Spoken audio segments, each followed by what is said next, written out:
Okay, so hello, it's Asha and you're seeing Arpita's lifestyle.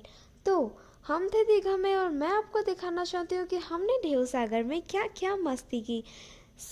अगर हम आपने हमारे दीघा के पार्ट 1 और पार्ट 2 नहीं देखे हैं, so what are you doing here? Go and watch them first then come here again.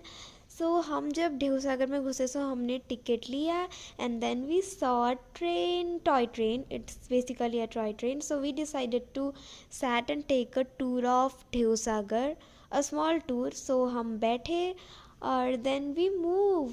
तो ढेउ सागर बेसिकली एक मतलब सागर है जिसमें रात में बहुत तेज ढेउ आते हैं, मतलब लहरें आते हैं। So that's why its name a Dheu सागर।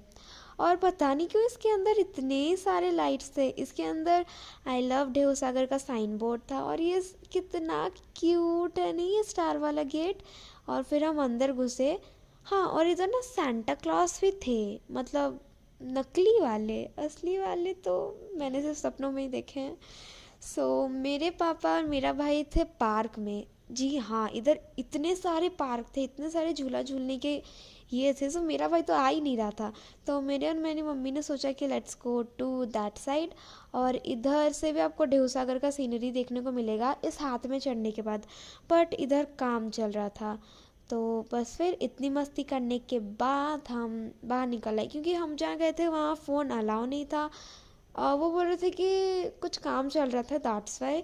क्योंकि हमारा जो ढेउ सागर है हमारे होटल से एक वॉकिंग डिस्टेंस में है, सो दैट्स वाई हम इधर आए इस कॉफ़ी हाउस में। मैंने आपको इसे पार्ट 1 और पार्ट 2 में दिखाया था। फिर हम लोग रुके थे ब्लू डायमंड में, जो कि मतलब बीच साइड से बहुत ही पास था और ये बहुत ही अफोर्डेबल है। So if you want to stay in Digha so you can afford that. फिर हम अपने रूम वापस चले गए and next day we went to Udaipur. Udaipur का सी बीच।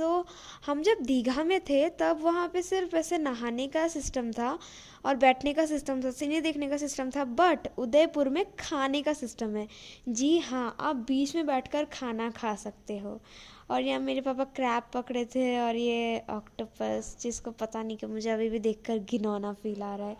मैंने तो ऑक्टोपस को डोरेमोन में देखा था, वो शायद ऑरेंज कलर का होता है जिसके अंदर से वो ब्लैक ब्लैक लिक्विड निकलता है, बट यहाँ तो वाइट कलर का था।